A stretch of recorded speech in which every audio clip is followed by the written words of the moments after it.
اور میں نے اپنے باپ سے عہد کیا ہے 10 محرم کے دن جب میں نے اپنے والد گرامی سے بیعت کے لیے کہا تو 2 سال 3 سال ٹالتے رہے. پھر محرم کی شام تھی کہ مجھے بلایا اور میں جب آپ کے ہاتھ میں ہاتھ دیا تو فرمانے لگے جانتے ہو آج دن کون سا ہے؟ تو میں نے پھر عہد کیا تھا کہ جیوں گا تو آپ کے لیے اور یا رسول اللہ مروں گا تو آپ کے لیے اور زندگی کی آخری سانس تک یا رسول اللہ آپ کے دین کے لیے وقف رہوں گا. اور الحمدللہ مجھے فرمانے لگے کہ طمع نہیں کرنا، اگر کوئی محبت سے پیش کرے تو منع نہیں کرنا، اور جب پھر لے لو تو پھر جمع نہیں کرنا. یہ ساری زندگی میں رات کو آتا تھا نا جب درس قرآن سے، کبھی بھی ایسا نہیں ہوا تھا کہ میں ابا جی سے اجازت کے بغیر گیا ہوں. آج میں پہلی مرتبہ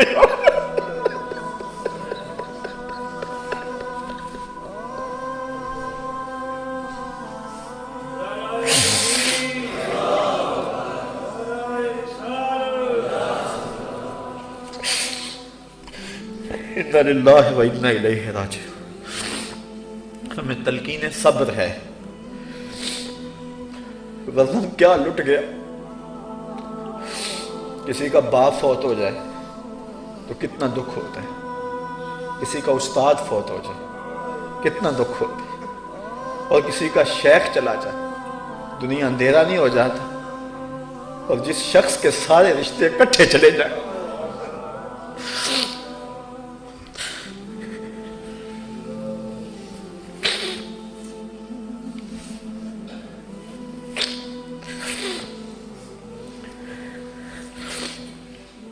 میں جب بھی آیا ہوں رات 3 بجے آیا ہوں، 4 بجے آیا ہوں، 2 بجے آیا ہوں، ان کی آنکھیں میری منتظر رہتی تھی. آہ وطن میں ہوگا اب کس کو میرا انتظار، کون میرا خط نہ آنے سے رہے گا بے قرار. آرزو لے کر تیری خاک کے تربت پہ آؤں گا، اب دعائے نیم شب میں کس کو میں یاد آؤں گا.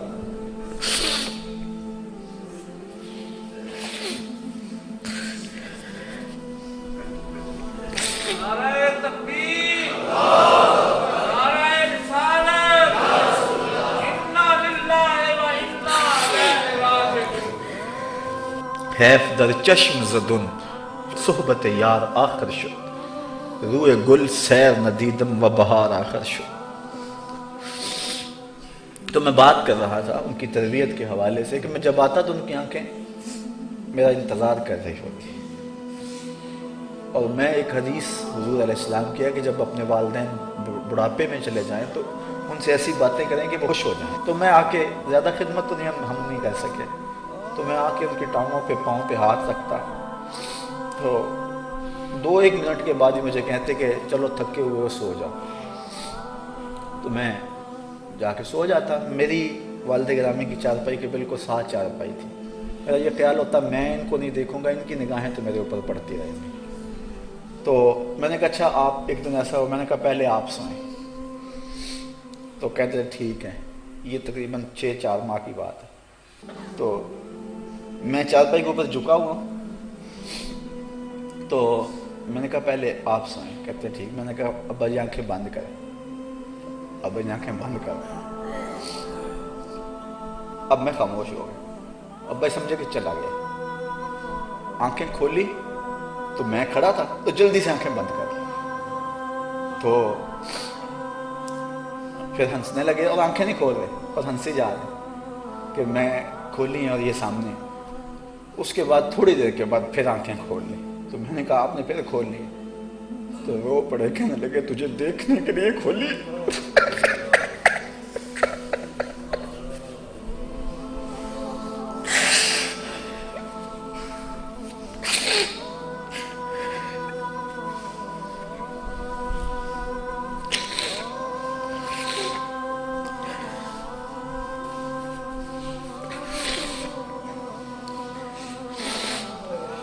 دو سال قبل جب میری والدہ اس دنیا سے رخصت ہوئی تو میں درس قرآن کی راہوں میں تھا، اور مجھے اچھی طرح یاد ہے کہ آخری شب جب میں نے جیلم سے بھی دینے سے بھی آگے جانا تھا تو میں نے اپنی امی سے اجازت چاہی. انہوں نے رو کر کہا تھا کہ بیٹا جاؤ.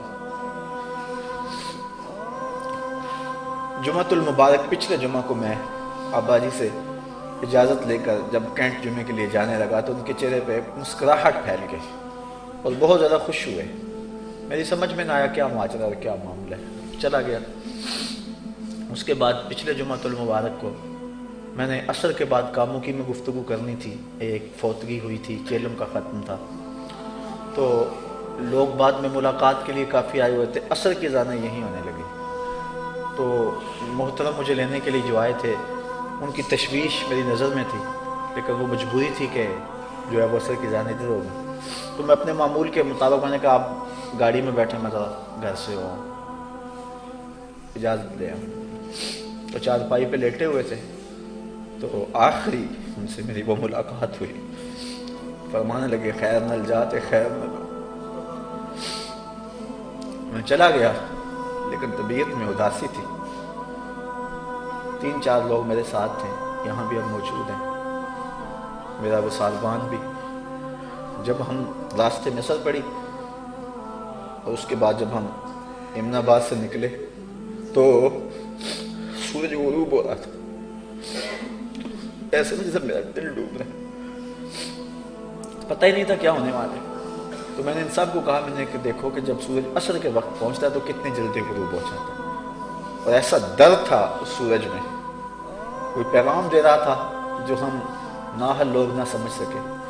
شاید اس کا پیغام کچھ سمجھنے والا ہوتا تو وہاں سے پلٹ آتا. لیکن میرا یہ مقصود تھا کہ جب میرے والد گرامی کی آخری سانس آئی تو اس وقت میں درس قرآن دے رہا تھا. میرے مالک، زندگی میں نے جو بھی کمائی کی، اگر تجھے کوئی قبول ہے میں سب کچھ اپنے باپ کے نامہ اعمال کے سپرد کرتا ہوں. اے اللہ ان کے درجے بلند فرما دے. آپ نے کہا تھا میری قبر کچی بنانا اور میری تعریفیں نہ کرنا. یہ جو باتیں کی ہیں یہ اس کرو محاسن موتاکم، حضور نے فرمایا اپنے فوت شدگان کی اچھی خصلتیں اور خوبیاں بیان کرو. یہ اس کے تحت میں کچھ باتیں بیان کی ہیں. اللہ تعالیٰ انہیں اپنے جوار رحمت میں جگہ دے. اکیلا میں نہیں، زمانے نے دیکھا کہ جب ان کا جنازہ اٹھا شہنشاہ ہفت تقلیم کو بھی وہ اعزاز نہیں ملا ہوگا جو میرے باپ کو ملا تھا. ہر دل دکھ سے بھرا تھا، ہر آنکھ پر نم تھی. اور اس وقت جب جنازہ اٹھا تو میں اس ڈر سے کہ کہیں واویلا پیدا نہ ہو جائے اور شریعت کی کوئی حد نہ ٹوٹ جائے جس پہ ساری زندگی میرے باپ نے پہرا دیا، کہیں اس کا نقصان نہ ہو جائے. ورنہ میرے دل میں بات آ رہی تھی کہ میں بلند آواز سے کہوں کہ لوگوں دیکھو میرے پیا کی بارات جا رہی ہے. اور ایسے ہی منظر تھا. اور اقبال کا وہ شعر، اگر آپ جس نے میرے شیخ کی زیارت کی ہے، اقبال کا وہ شعر اور پھر اس زیارت کے منظر کو سامنے لائے کہ اقبال نے کہا تھا نشان مرد مومن باتو گوئم چون مرگ آئے تبسم بر لب اوست. تجھے اللہ کے بندے کی نشانی بتاؤں، جب موت آتی ہے اس کے چہرے پہ مسکراہٹ پھیل جاتی ہے کیونکہ وہ اپنے یار کو ملنے جو جا رہا ہوتا ہے. تو وہ مسکراہٹیں آخری دم تک ان کے چہرے پہ رہی. جن لوگوں نے لحد میں اتارا، جن لوگوں نے جنازے کو کندھا دیا، جن لوگوں نے جنازہ پڑھا، مجھے متعدد لوگ، متعدد سے مراد سینکڑوں نہیں، درجن کے قریب لوگوں نے مجھے یہ کہا ہے. شاید مشاہدات کئیوں کے ہوں لیکن بات جہاں تک مجھے پہنچا ہے وہ درجن سے کم لوگ ہیں. انہوں نے کہا ہے کہ جس نے جنازہ پڑھا وہ کہتا ہے میری عبادتیں ڈبل ہو گئیں. کوئی کہتا ہے پنجگانہ نماز تو میسر تھی لیکن اب تہجد کے سجدے بھی مل گئے. الحمدللہ یہ ہے ان کا فیضان. دعا کرو کہ اللہ تعالیٰ ان کے نقوش پاک کی برکتیں ہمیں نصیب فرمائے.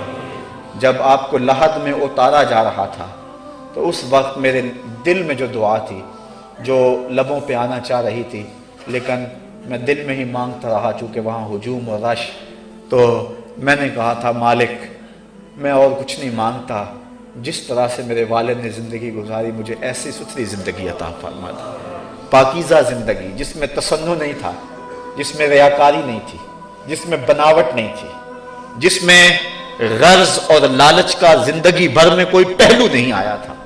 ذرا تصور تو کرو، ایک شخص ہے اس کی 8 بیٹیاں، ان کی شادی ہونی ہے، 2 بیٹے ہیں اور وہ جو ہے وہ 70 اور 80 کے پیٹے میں ہے.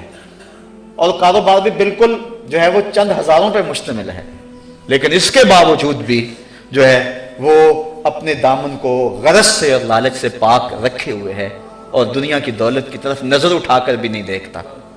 اپنی حویلی بیچ دیتا ہے، اپنی بھینسیں بیچ لیتا ہے، سب کچھ بیچ لیتا ہے، اور کبھی جو ہے وہ اس حوالے سے ان کے دل میں کبھی کوئی بات تک بھی نہیں آئی تھی۔ اور مجھے ایک دن جس کے لیے میں بات سنانے لگا، پھر بات دوسری سمجھ نکل گئی کہ میں رات کو آیا، میں ٹانگیں دبانے لگا تو مجھے کہنے لگے کہاں سے آئے ہو؟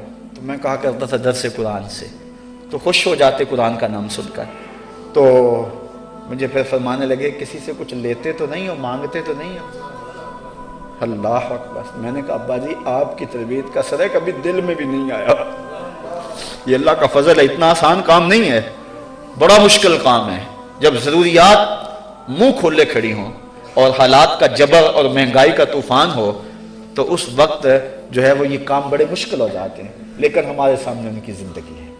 انہوں نے انتہائی کٹھن حالات کے اندر بھی جو ہے وہ اس معاملے کو جو ہے وہ رکھا، اور شیخ طریقت اور پیر کامل کا جو اصل روپ تھا، اور وہ جو حجازی فقر ہے جس کا تصور اقبال نے پیش کیا، اور مرد درویش کی جو علامتیں پیش کی ہیں، ہم نے وہ ساری علامتیں اپنے شیخ میں دیکھی۔